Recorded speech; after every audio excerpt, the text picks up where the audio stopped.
Sanctioned by the British Boxing Board of Control, steward in charge Robin Smith, timekeeper John Smith. Our 3 judges assigned, all from England, will be Steve Gray, John Latham, and Bob Williams. Our referee in charge will be Lee Every of England. Introducing to you first, fighting tonight out of the blue corner. He comes to the ring wearing black, gray, and white, and weighed in officially at 299.4 pounds.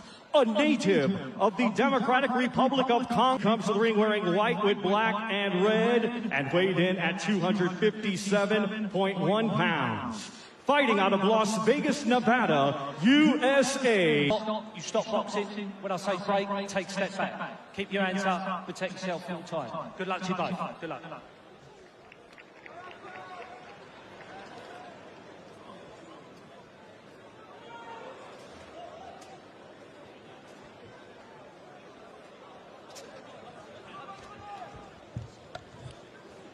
So all heavyweight action from here on, as we get underway with Carlos Takam against Martin Bakolé.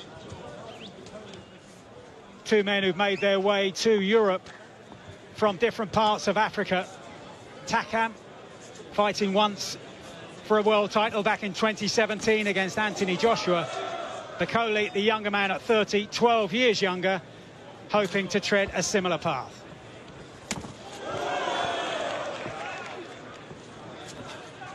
I think the first thing that is evident here, Mike, is the size of Bakolé. Absolutely huge. He really is. On the front foot, Takam trying to hold it also. He likes to be there. Neither man likes to take a back step. That's what's so exciting about this matchup. Both trying to establish their jab early on. Yeah, Bakolé coming in at 299 pounds, 21 stone 5 pounds. His heaviest ever in 9.5 years as a professional. His trainer Billy Nelson convinced that he is one of the most avoided heavyweights on the international team. Oh, it's a lovely right hand from Bakolé. He's working well. He's measuring Takam behind that lead hand of his. You see the variation with the shot as well. It's not just the jab, it's a long arcing hook as well, and that sets up the right hand, just missing with the target there. Bakolé making his intentions clear in the early stages with 2 solid right hands. One landed flush, the other just grazing the chin of Takam at 42, who revived his career earlier this year with a surprise win against the Olympic champion from 2016, Tony Yoka, the Frenchman in Paris. Yeah, it's a very positive start this from Bakolé. He looks comfortable, he looks relaxed, composed. He's not rushing anything. As the fight goes along, he likes to really go through the gears, Bakolé, but doing the right thing here. As is Takam, to be fair, he's tucking up, he's moving his feet, he's not taking unnecessary risks. No need early on, especially against a man who is as big and as heavy as Bakolé.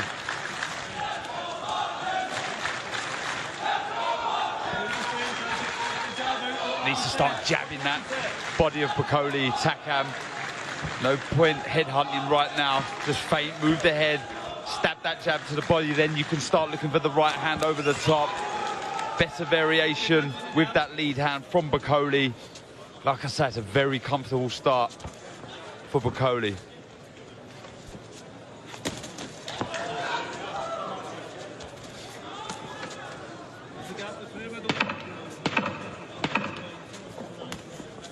That's good. As soon as they say it's go.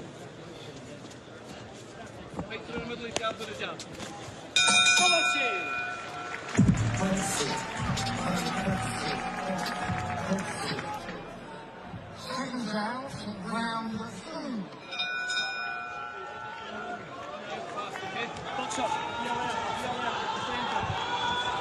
Good start by Martin Bakolé, but Carlos Takam apparently unfussed in the corner in between rounds. This scheduled to go 10.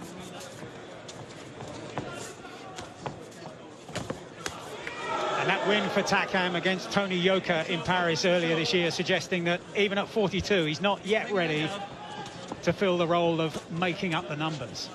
No, he always brings it, Mike, every single time he fights. And I was calling for that jab to the body from Takam, and right at the end of the first round, he threw the jab, and it landed nicely to the midriff of Bakolé. So I'd like to see that jab pop out a bit more from Takam, because he will find the right hand after. But again, Bakolé looking very relaxed, very composed. He's patient.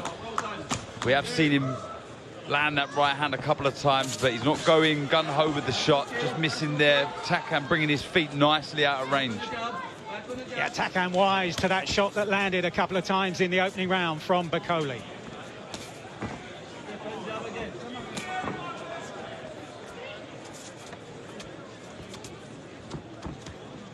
He's always moving his head side to side, Takam. He's going to have to keep doing that. We've already seen, like we said, that right hand finding the target a couple of times from Bakolé, so he can't afford to be a static target.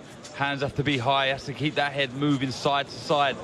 There you see, and he'll be able to look for the counters after. I don't think it would be long, Mike, so we see Bakolé going through the gears. But having said that, carrying a lot of excess weight, so will he be a little worried or concerned as to go through the gears, as fatiguing later, but still holding centre ring, poking out that jab. Yeah, there were one or two rumours that Bakolé had actually pulled out of this contest. Don't really know about the substance and the foundation beneath those rumours, but here he is tonight, and he did weigh in at his heaviest ever, as I said earlier. But attempting to take control in the early stages here against the veteran Carlos Takam. Yeah, look, there's definitely question marks there, Mike, for sure. Oh, Takam, I think he landed the right hand there. If he didn't, it was very close. Bakolé's back was to me, but that's what he needs to do. He's trying to time that right hand. That was better, and I was just going to say, you know, there may be concerns because, you know, you look back at Bakolé's win against Tony Yoka. It's arguably his best win, and he's 25 pounds lighter, so not too sure why he wants to weigh so heavy. But some good work from Takam. Back comes Bakolé. He's heating up nicely this contest. Takam gets through again with a right hand.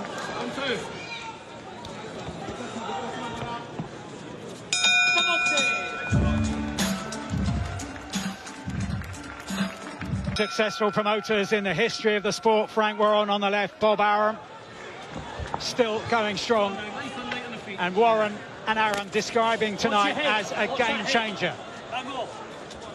Referee Lee Everett warning the two men about the closeness of the heads at the beginning of this third round. Yeah, just sat behind him, Mike, was the great Roberto Duran. The who's who are here in attendance, and this is what I was expecting to see from Bakolé as the rounds go on. Him really go through the gears, landing big shots. He's doing well taking these, Takam. The first real sustained attack from Martin Bakolé. Big right hand lands high on the head of Takam, but Takam fires back in the only way he knows how. And suddenly the fight has come to life in the third round. Oh, some big shots landing. Takam, this is what he does best. He mixes fire with fire. He never backs down. Sometimes it has been his downfall, but it always makes for great action. Now actually pushing Bakolé back. But Bakolé landed some huge shots. He really did. They were coming in from all directions, and another nice left from Takam. Happy just to sit on the ropes, Bakolé. Well, both of these have suffered in terms of inactivity in recent years. Takam has fought only 3 times in the past 3 years. Bakolé only once in each of the past 4 years, but they're getting to work early here. I don't think this is bad tactics from Takam, actually, Mike. Getting on the chest of Bakolé, nullifying the threat. We've seen at range the dangerous out the two, for me, looks Bakolé when it's at arm's length. So Takam trying to nullify that threat, get close, trying to land that overhand right. Needs to get a bit closer there, just allowing Bakolé to land shots. Oh, both exchanging right hands. Yeah, he's done the right thing here, Takam, just pinning every time Bakolé tries to escape. He brings either the left foot across or the right across, just to keep his man on the ropes. But Bakolé boxing nicely, good variation, lovely left uppercut. And this is a good spell from Bakolé as Takam tries to stay close. Half a minute to go in the third. It's a big shot from Bakolé. He's hurt Takam, but back comes Takam, firing again with the right hand. But Takam's legs are weakening, no doubt about it. Last few seconds of round number 3. Bakolé's let a lot of punches go in this round now. If Takam could possibly hold on. Too many hooks to the head. He needs to bring the uppercut through, Bakolé. That's the shot that he needs to be throwing. Great round for Bakolé.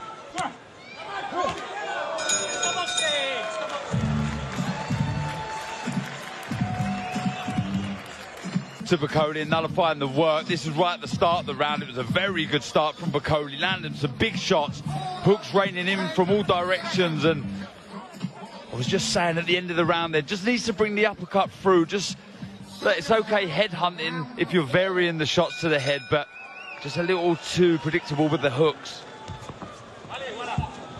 Well, noticeably, Takam backs off at the beginning of this 4th round. He was hurt in that final minute of the 3rd, and Bakolé onto the front foot, looking to seize his opportunity. It was a blistering start to the 3rd round from Bakolé. He doesn't look right, Takam. He's still hurt from that 3rd round. The legs look unsteady. The legs have gone again from Takam. Backs off into his own corner. Yeah, I'll be surprised if we see more of this, Mike. This is good stuff from Bakolé. He's patient, but he's walking down Takam, who's walking continuously to his left. He just backs off Bakolé, but he's walking to his left, Takam. He's walking onto that right hand. That's better movement.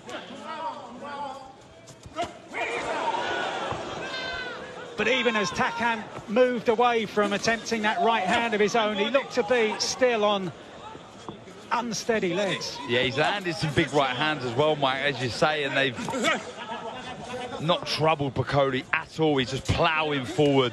These aren't good signs for Takam. Very positive signs for Bakolé.